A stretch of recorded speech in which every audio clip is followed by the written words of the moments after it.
Man has always wondered where we have come from and how we were created. Religions have given various answers, and in recent centuries, so has science. How does a Catholic evaluate these claims in light of our faith? That's what we're going to talk about today on Crisis Point. Hello, I'm Eric Sammons, your host, editor-in-chief of Crisis Magazine. Before we get started, I just want to encourage people to hit the like button, to subscribe to the channel, let other people know about what we're doing here.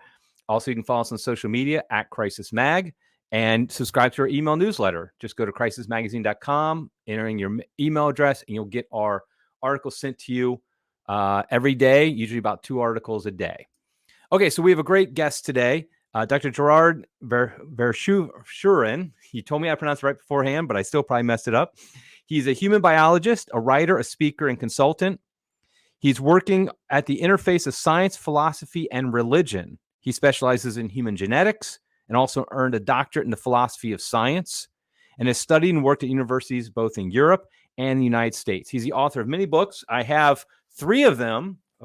I own 3 of them myself, including In the Beginning, which is the one we'll talk about the most today. A Catholic Scientist Explains How God Made Earth Our Home. Welcome to the program. Yeah, thank you, Eric, for inviting me.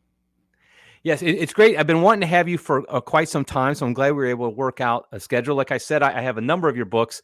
In fact, it was a number of about a year or 2 ago. I really wanted to look into the ideas of creation, evolution, Big Bang, and kind of the Catholic faith and science, and because I didn't really have strong opinions on that. And so I got a bunch of books. I have a whole shelf over there of books. I got a bunch at the library, everything from Richard Dawkins and Stephen Hawking all the way, and Catholic ones, non-Catholic ones. And I will say, I think of all of them, this is probably my favorite, is probably the In the Beginning book, as far as just giving this overview. So I'm very excited is what I'm trying to say. So now, why don't you give us a little bit of your background in both science and your faith, like your Catholic background and your scientific background?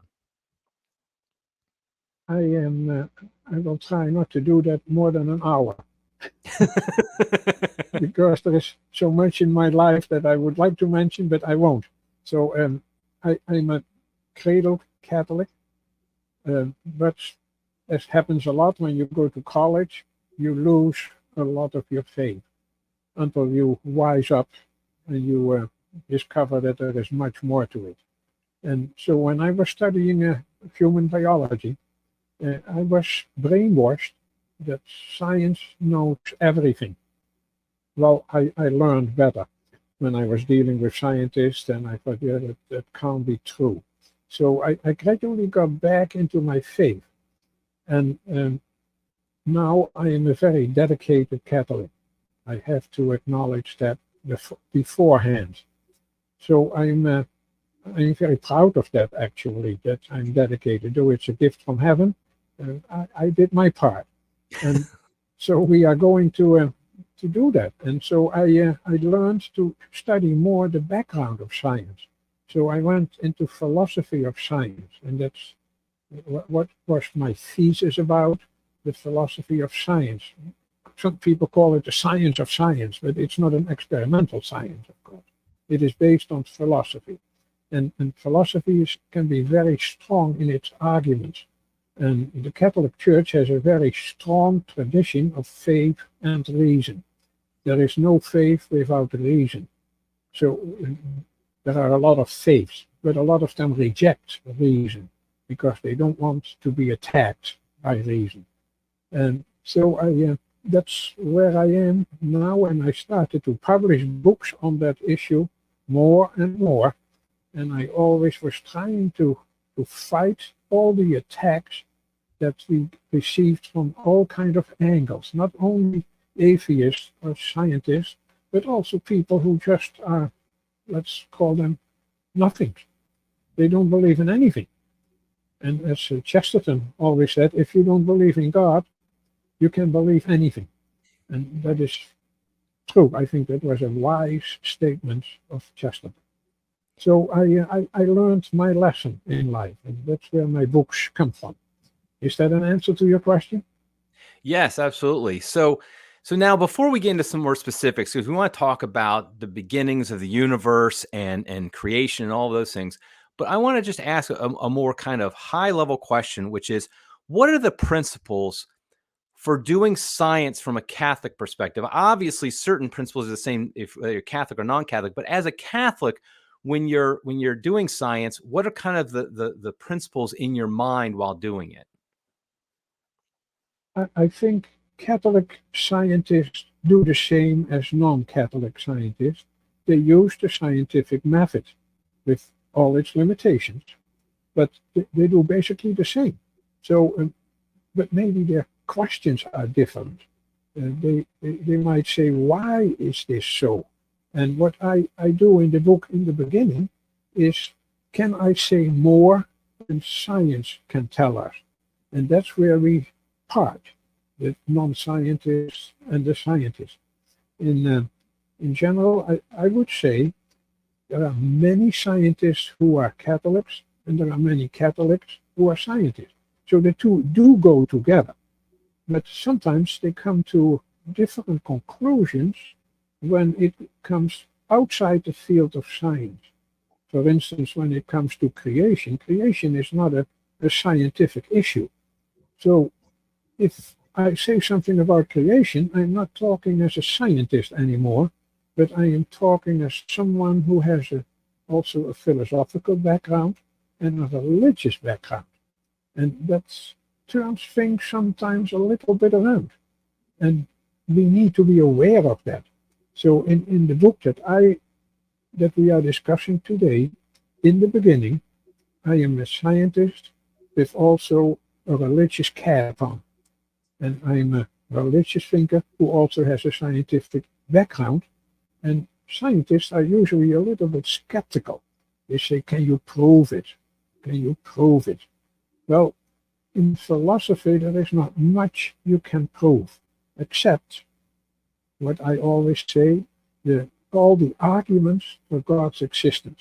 In another book, I showed that you can really prove that.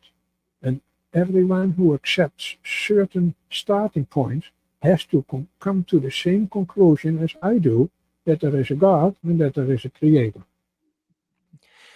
Now, when you one of the things you mentioned in this book, I think in other books as well, you talk about the differences between the book of nature and the book of scripture as two different books that kind of God reveals himself to us in. Can you explain those differences and how they interact with each other, but also how they are different?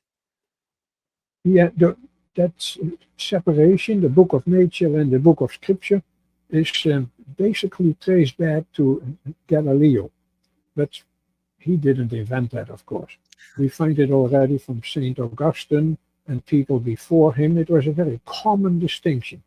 And what they said is, when we study nature, we are basically little scientists. Even if we are not trained, we are scientists. But if we talk about the book of scripture, we are not really scientists anymore. So there is a difference between those two propositions. And I would say that the book of nature is what most people accept. There is not much discussion about that. Of course, the details you can discuss about, is there really a big bang, and when did that happen? That is a scientific issue. But the book of creation is very different from that. The book of scripture tells us how to go to heaven, and the book of nature tells us how the heavens go. That is a very big difference. So when I try to read the creation account, some people call it the creation story, but it makes it look like it is all fantasy. That is definitely not my intention. The book of scripture has a report about the creation, but always seen from God's point of view. And before we go into that discussion, I want to stress that there are two creation accounts. The first one is, let's say, in the first chapter of the book of Genesis. It is about the day 1, 2, 3 to 7. The second one is basically starting in chapter 2, and it has a completely different approach, but they are both talking from God's point of view.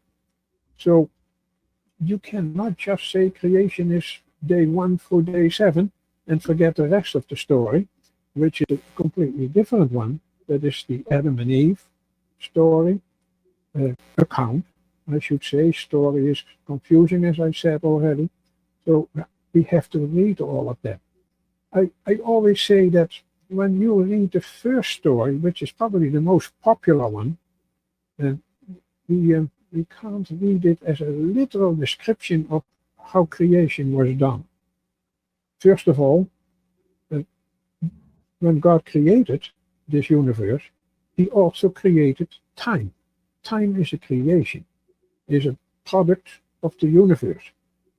Einstein will definitely stress that. He say time is also, like gravity, a part of nature.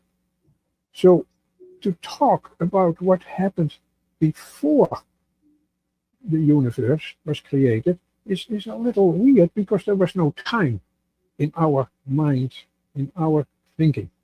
So the time came in when the earth was created, when the universe was created with the Big Bang.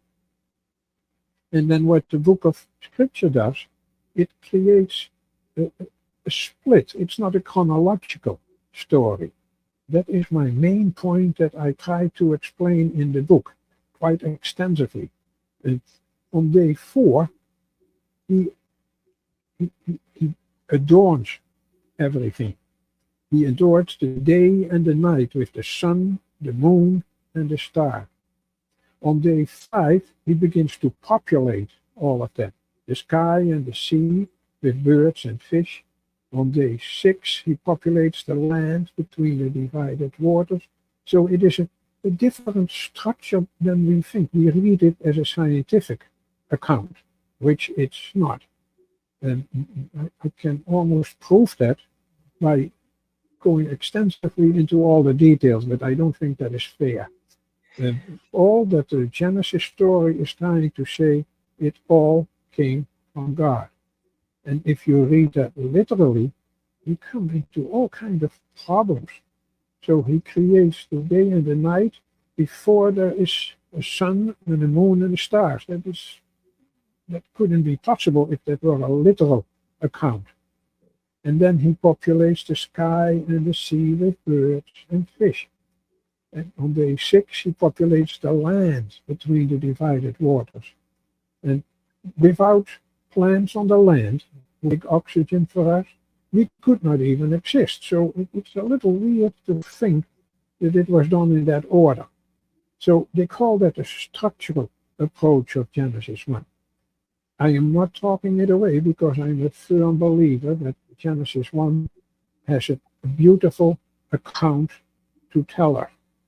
It is actually saying it all comes from God.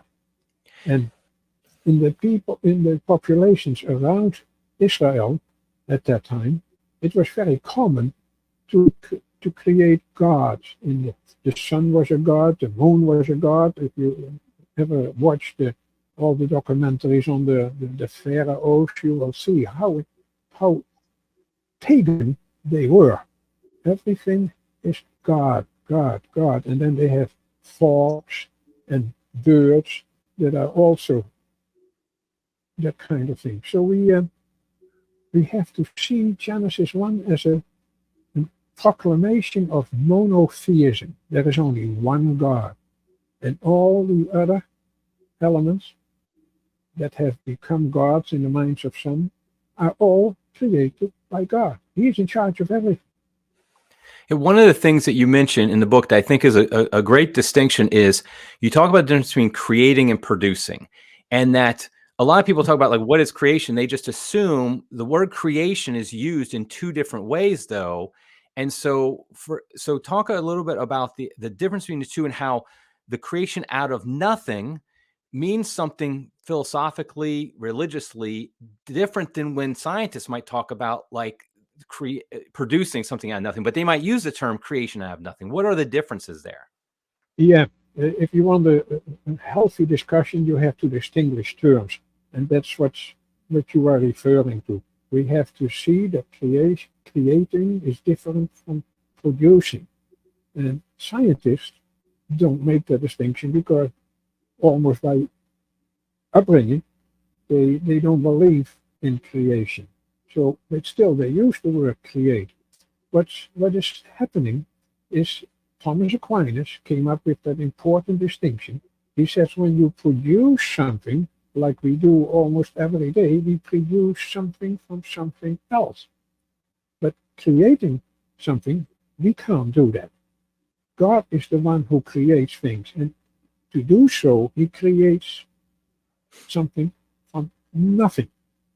Nothing is not another mysterious thing in the table of elements. It is nothing, literally nothing. There was nothing yet. And even a lot of nothing is still nothing. Nothing is a no thing. God creates, and human beings produce. So essentially what science is doing is while religion is explaining in some sense the creation out of nothing, scientists, all they can do is talk about something produced from something else, correct? Correct. You said that right. It's okay. Let me add one more thing. When scientists say you create something out of nothing, that is not creating, it's producing something. And I always like what the particle physicist Steve Barr said: if you have an account and there is no money in it, you still have an account. And I like that image very much. When scientists talk about annihilation, when that something disappears completely, it doesn't disappear completely. It just goes from one form to another form, from another element. So when a proton disappears in a reaction, because we work with accelerators, then it doesn't really disappear. It just goes into another entity. And because science is always about physical entities. It is not about nothing. So even a vacuum has always something in it. Because it is, what I say, it's the bank account that may not have nothing, that may have no money in it, but it's still a bank account.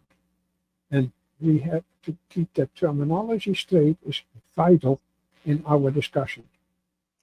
So when we talk about, let's get specific, like the Big Bang Theory. So the Big Bang Theory, it is a lot of scientists, they will talk about it as basically creation out of nothing. And what you're saying is, no, it's very different. So could you kind of explain on a high level for people like me, the Big Bang and what the theory actually says and why it's not the same thing as saying creation out of nothing? The Big Bang assumes already that there are laws of nature, because that's how we can understand what the Big Bang does. And it also assumes that there was already something to begin with. The famous physicist, Father George Lemaitre, who came up with the Big Bang idea, he says there was a primordial atom, a big force. And that, where did that come from? It was created by God. Without God, there would be nothing. So what that did is it kept evolving and evolving. That's why we can study the Big Bang and what happened with it. But some scientists thought that the Big Bang created itself, that it was a spontaneous creation. You mentioned already before who was the one you said, the atheist that you read? I forgot his name. Well, I'm reading, Carl Sagan or Stephen Hawking or people like that. And Richard Dawkins. Yeah. They all say that Hawking even speaks of spontaneous creation. Well, philosophically, that is complete nonsense. If things could make themselves exist, then they would have to exist before they came into existence, which is absurd. and must therefore be rejected on rational ground. Nothing can make itself exist, but then it would have to exist before it came into existence. So how did it come into existence? Only God can do that. He can create something out of nothing. But that there is a big bang, and that there was a primeval atom, or whatever element you want to use, that is something that had to be created, literally, out of nothing. And only God can do that. Yeah, Ooh, so that was a heavy discussion.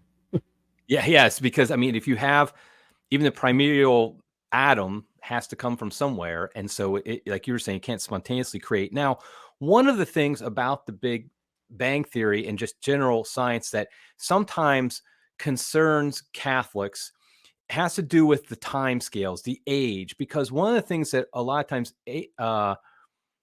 atheists, particularly like atheist evolutionists, would say is that we have this long time, and that allows for the creation of life and everything we see around us through random chance, and so there's no need for a creator. Can you first just address like the age of the universe? How do we even know? Because obviously none of us were there at the Big Bang. So how do we even know what the age of the universe is, and what does that kind of tell us about the universe? The age of the Big Bang is nowadays assumed to be 13.8 billion years. We do that more or less by going backwards in time. We can see that that the universe is expanding. That happens since the Big Bang. It expands, and it goes, and all the elements it creates, the galaxies and all of that, is getting farther into the universe. So if we can measure how long it took to get that far out, then we know more or less, going backwards, how long it took for them to begin. And that is 13.8 billion years. And I always find those time frames so confusing, because what does it mean to us? Nowadays we know that when we talk about finances and debts of the country, we talk about billions and trillions, but it doesn't mean much to people anymore. It is beyond our capacity. So what I do in the book is, I'm going to use the frame of a day or even a year. Based on a day frame, the Big Bang was at 12 a.m. in the morning. And on a year date, it was on January 1st. Well, planet Earth is, we can measure that more by measuring the decay of isotopes in all kinds of rocks of the Earth, is 4.5 billion years. That would be at 4:17 in the afternoon. Imagine how long it took for the Earth to come into being. Or on a year scale, it's September 3. That is very recent compared to the Big Bang. And life started at 3.9 billion years. That was on September 15. The dinosaurs, so popular nowadays, was December 24th, almost the end of the year, if we take the end of the year as now. And the origin of humanity, approximately 80,000 years, December 29th. Imagine, that is a huge time frame. So for a lot of people, say that is all a matter of numbers, high numbers, high numbers, high numbers. So they came up, and that is very popular with a lot of scientists, they came up with the law of numbers. I call that, not an official name, but I call it the law of numbers. If you have a large enough numbers, then everything can be explained. Then everything is basically a matter of luck, luck, luck. And it is for an absurd thing to accept all of that for us, because large numbers, what do? They say if you have a monkey typing on a typewriter, just at random, completely at random, then yeah, someday maybe he types something that could qualify for Shakespeare. But I call that fantasy. It's complete fantasy. It's romantic nonsense. So it actually explains everything as a cosmic accident, the mystifying result of billions of years of random events. Yeah, I try to explain in my book that there is no way that can explain much. So Hawking, for instance, he came up with multiple universes. He said, if you have multiple universes, I bet there is one that is like our universe. Well, he is replacing the idea of a God with a plurality of universes. That's what Hawking is doing. And I can't really prove a plurality of universes because I can't even talk about it. I am in one of them. So how can I talk about other universes? How can I ever prove that? It is very unscientific. But why do they do that? Because they believe in the law of large numbers, which makes everything possible by mere randomness, by mere luck, by mere chance. I don't think there is any hope for that kind of explanation. So we have to come up with a better one, and that is, in my idea, a creator. A creator who did all of that, who has a design in mind. And that's where we are getting to our universe. Yeah, now some Christians, in response to the people like Stephen Hawking or Richard Dawkins or Carl Sagan, who say we have all this time that so anything can happen, and what we are is one of those anythings that happened. They will then argue, well, then we kind of reject the old Earth, old universe, and we want to posit that the Earth is only maybe 6,000 years old or 10,000 years or something like that. Why is it as Catholics that we shouldn't go that way either? Why should we accept the age of the universe? How confident are we in the fact that it's 13 billion years old and the Earth is 4 billion years old? Because that is based on scientific methods. And scientific methods can be discussed, and you can prove that they are wrong, or you can prove that they are. You can never prove that something is right, but you can at least prove that it's wrong. But it's very likely that works, or it has worked for many other things. So to say that like we find sometimes with Protestant theologians, they say that the Earth is basically very young. The famous man who did that was the one Usher. He was the Episcopal or Anglican Archbishop of Ireland. He came up that the first day of creation was at, I think, at 4004 before Christ. He just read the Bible as a book of nature and not as a book of scripture. So he added all the ages of people and kings and all of that, and he came up to 4004 BC.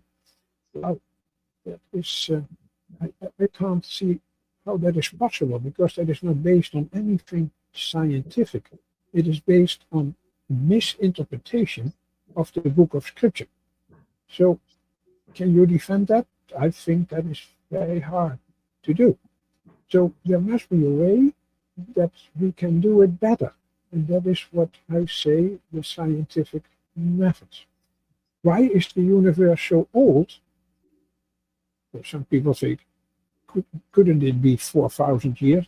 No, because the universe makes in its stars and in its supernovas, it makes the elements that we know nowadays. We know there are 92 elements, and we find them probably all over the universe, because we have no indication that it's not true. It's like a law of nature that they exist.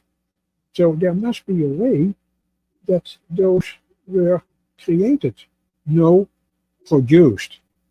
I have to be very strict in my terminology. They were produced. The first one is hydrogen. And then we get helium and all the rest up to uranium. And they come out of the furnaces of the stars.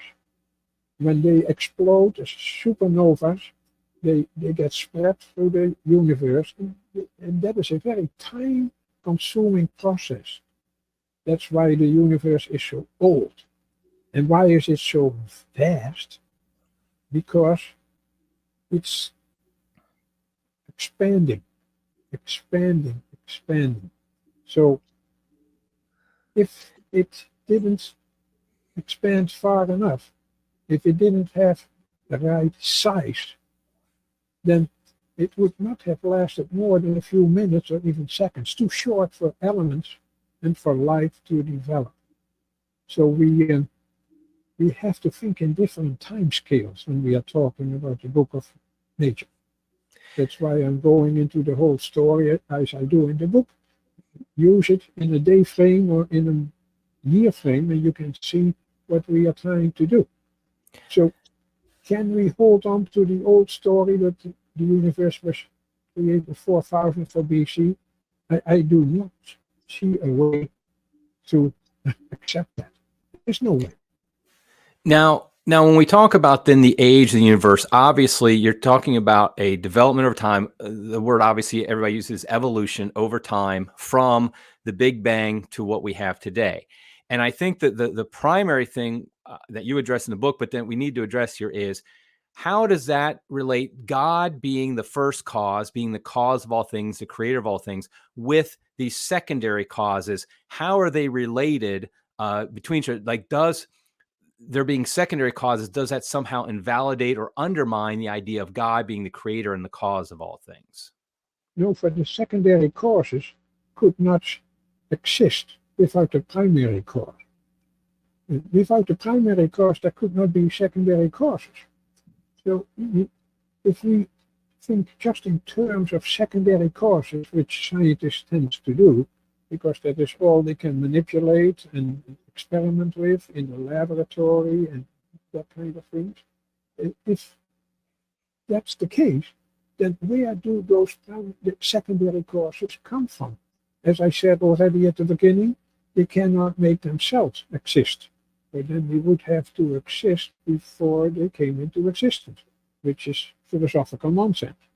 So there must be a primary cause. God is that primary cause.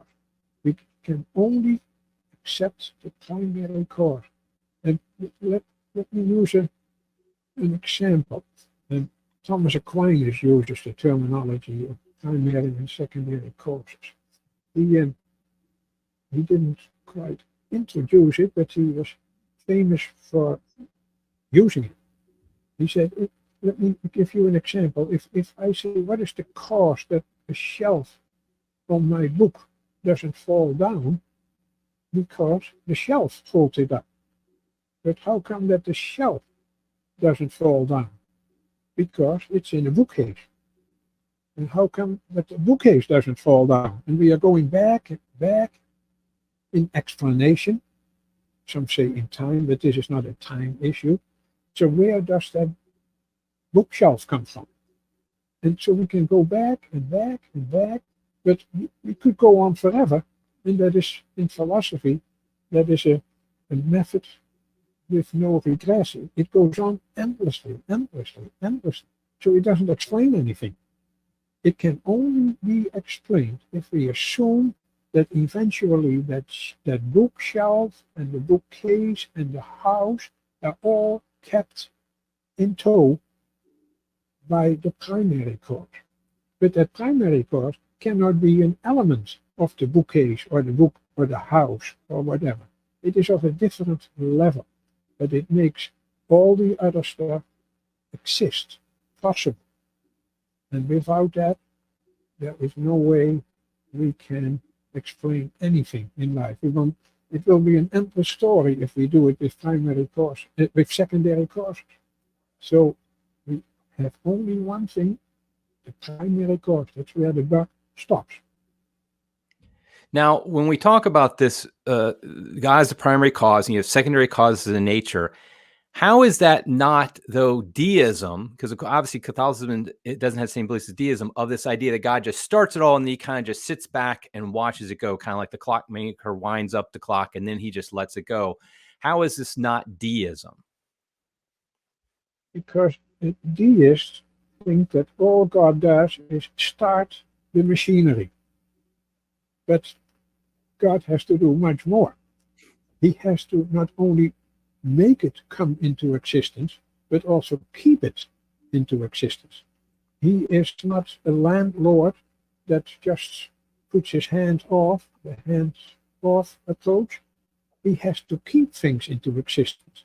If he doesn't keep things in existence, they fall apart, they go back to nothing. He brought them out of nothing, and they will go back to nothing if he doesn't sustain it. And that is what theism, sorry, my TH is not the best.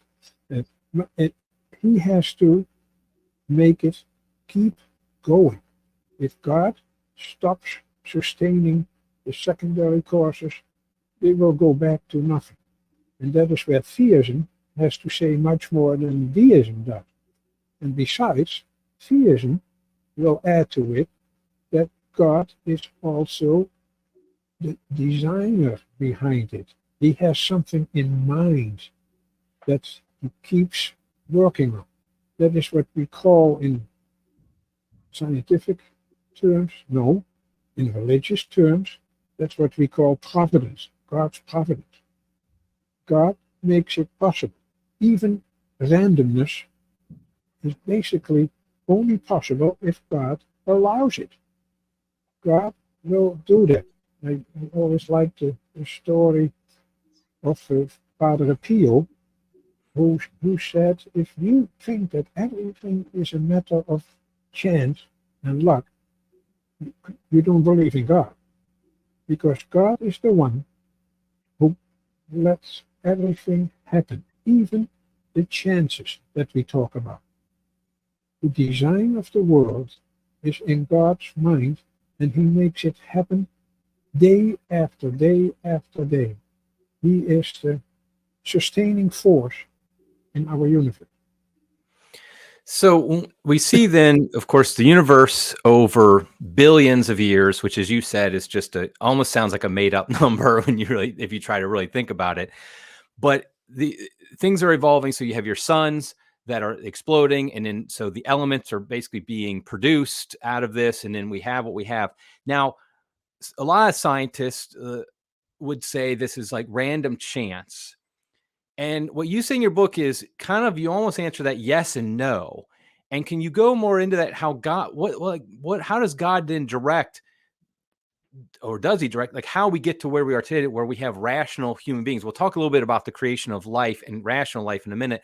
But what is God's kind of involvement there in random chance? Is it just he I know you kind of talked about it a little bit, but I want to get more into that, this idea of we go from a big bang, just a bunch of elements kind of, to what we have today.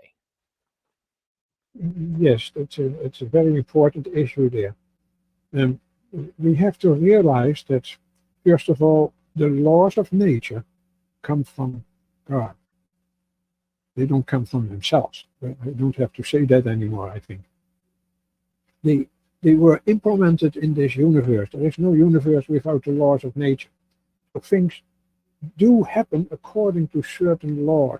That doesn't mean that there is no randomness at all. Of course there is randomness. That's also part of God's design.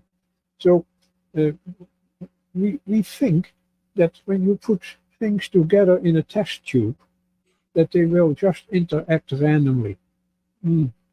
Sorry, that is not quite true. There are quite some affinities between elements. Some elements have already enough electrons in their shells, so they won't react very easily with other ones. Radicals, on the other hand, which are elements that have non-paired electrons, they try to hook up to an electron from another element. So they come together in certain elements, in certain combinations, that is not ruled by randomness exactly, but mostly by the laws of nature. All the elements, the gases in the table of elements, they are kind of stable. They will not react easily with anything. But what is not a gas can easily react with something.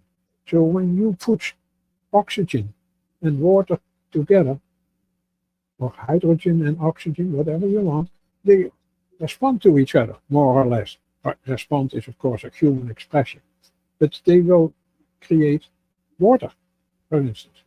And to get them separated again requires quite some energy or quite some interaction of elements in the human or plant's body. So there is some lawness in there. And the laws come from God, so he is definitely interacting with that. That there are also chance events. How do we know? Do they come from God or do they come from nature? I cannot prove that they come from God, of course, but I said already, all secondary causes assume that there is a primary cause. So the providence is a matter of how things are related to God. And chance is an issue of how things are related to each other. It is an important distinction again. And thanks to that distinction, we can say that God is still actively involved with this world. So, did life come from God? In a way, it did. So he made certain elements come together according to the laws of nature that he implemented, and he more or less also steered the random events like mutations. Are mutations really random? It's hard to tell because the word random is again a source of different kind of meanings that interfere with each other. So to have a decent discussion about randomness is not so easy. And scientists sin against that very often. They change halfway the meaning of the word random. And that's always a dangerous discussion. Does that answer your question? Yeah, yes. And jumping in then, there's some people who they see the evolution of all things, of life and everything, and then they talk about, though, like I hope I'm not messing this up too much, but like an intelligent design, and some people who would say then that God kind of intervenes at certain points because there's no way really it can be explained how we go from X to Y scientifically, or at least we as of right now. And so they talk about potential, like, because like a Darwinian evolution would say that, you know, something develops only because it helps somebody at that moment, you know, some creature at that moment to survive. And so then that gets passed on. But there are certain developments that look like they don't really help that at that point, or lots of things, you know, lots of things come together at once. And so would you say that that is a plausible idea, that at times God kind of jumps in and does certain things, or is it more a matter of, no, we can just eventually know, science will kind of say how that eventually developed? You know, the idea that God interferes in evolution all the time, it makes God a secondary cause. And not only do I not like that idea, but it's also rejected by the Catholic Church. They say there is no interference from God all the time. I know it's very attractive to say that. Even Newton thought that when his theories of planetary motions couldn't explain everything, he said God had to, from time to time, he has to reorder things and undo things. Again, that makes God a secondary cause. And God is not a secondary cause, he's a primary cause. So he is the source of it all. And then to say that he changed things on the spot, which is not a sound philosophical idea, is also dangerous, because then we fill the things we can't explain yet with God. He becomes the God of the gaps, as it's sometimes called. When we have certain things that are not explained yet, we call God in. Poor God. He becomes our anchor when we are in trouble. No, that's not the way it should be. How does God rule the way? Because he has a design in this world, and that design regulates more or less what can be done. When you talk about Darwin, Darwin is very controversial, even for me. I know what he said is basically true. He said all we do is everything will be regulated by the survival of the fittest. That word is not really from him, but his idea of natural selection is that the best, the most fitted one will survive. But where does the word fittest come from? That means it is in harmony with its surroundings, with the design of this universe. And so there is no talk about natural selection without acknowledging that there is a design. Darwin will not accept that. He doesn't believe in design, especially not later in life. In the beginning he was a very dedicated Protestant, but he finally gave up on all of that in his own opinion. So he is ignoring somehow that the survival of the fittest assumes that there is a design in the universe, a design that certain things are necessary. A bird that doesn't follow the laws of nature will not fly well. Where do the laws of nature come from? It's part of the design of this world. And the fish, if they sin against hydrodynamic laws, they will not swim well and they will disappear. So even Darwin has to accept somehow, though he does not acknowledge that there is a design in the world. And the design is basically a religious concept, a philosophical, if you want it more neutral. Now we've talked a lot about like the universe and all of creation and all that, but let's focus in here on Earth, because to our knowledge, as of right now, only life that exists that we know of is here on Earth. I mean, there's a lot of efforts to find potentially life on Mars, on Europa, or something like that. But right now, the only life we know about is here. And so, how does that fit God as the great designer? This idea, I know a lot of Catholics, a lot of Christians, religious people struggle with this idea of life being produced out of non-life. And so first of all, what is kind of the scientific reasoning behind that, but also what is kind of the religious look of that, of life being created out of non-life? I think that is very well acceptable. And let's face it, in the Bible, we were created out of dust. Dust is a very material thing. So why can't life come along from non-life sources? Of course, it requires a lot of development. There is no doubt about it.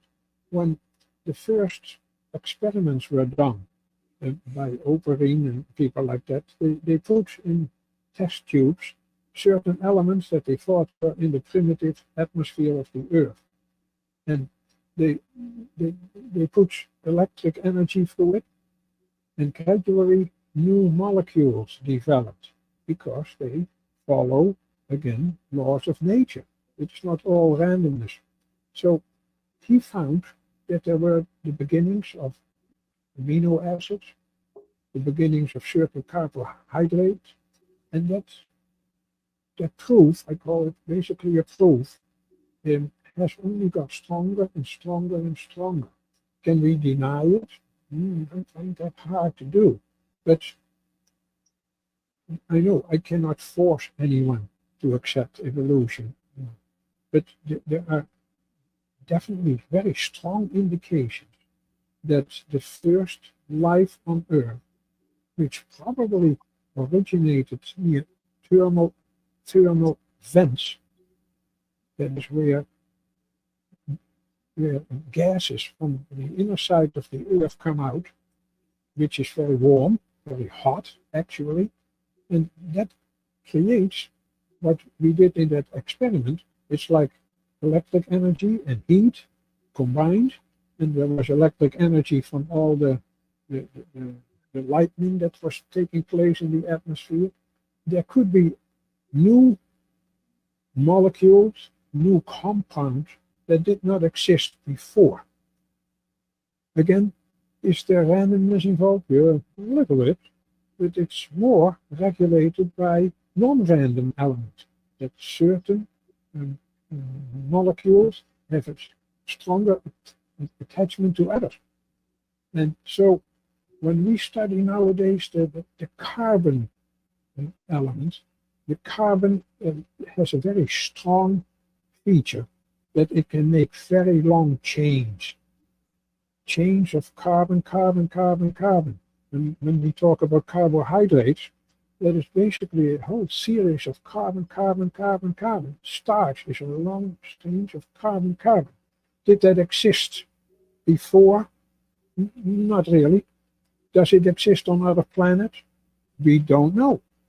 But if the law of nature are all over the world, there is a possibility that they could exist on other planets. We have no idea yet.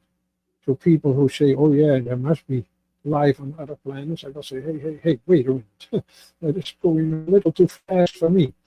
We don't know that. I don't believe there is life on other planets. But don't quote me on that. I'm very strongly convinced that that is not the case. But because this Earth has so many elements that we do not find on other planets and even in other galaxies. And in my book, I go extensively into those arguments.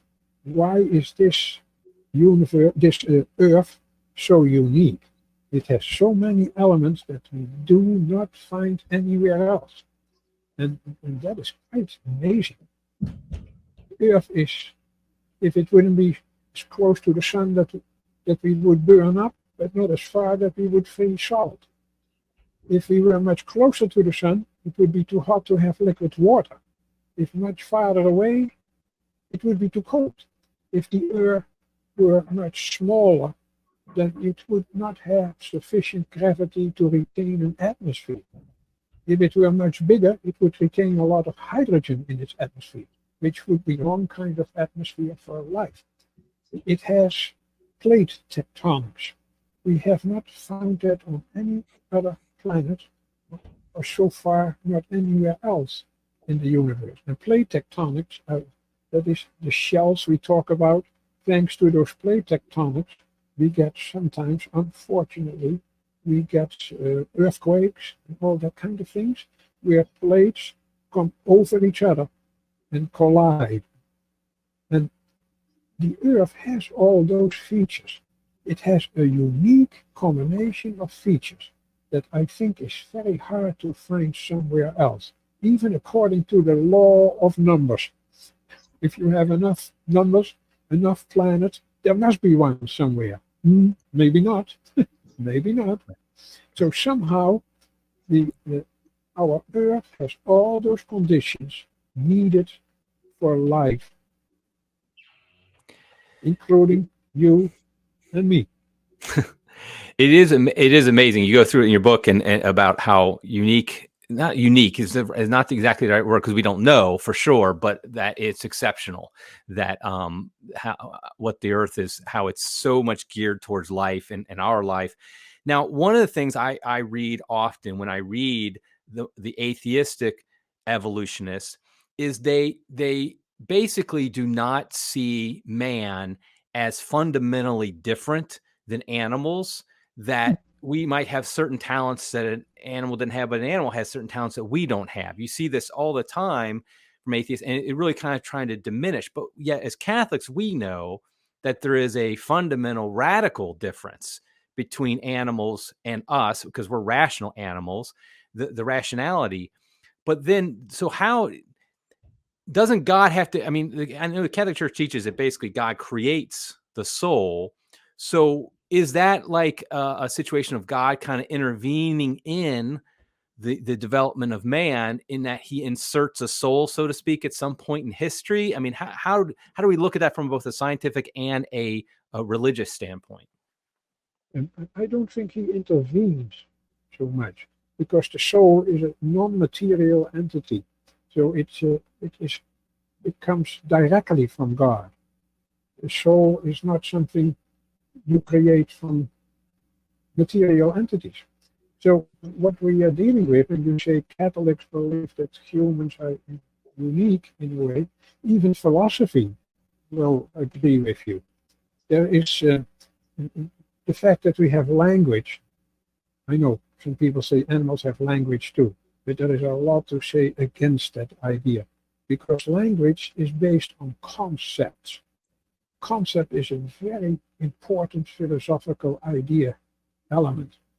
A concept of tomorrow. Let's say we talk about tomorrow all the time. Can I point at tomorrow? No, I can't. Yeah, I can point at it on the calendar, but I can't point at a concept. And concepts are very immaterial, abstract entities.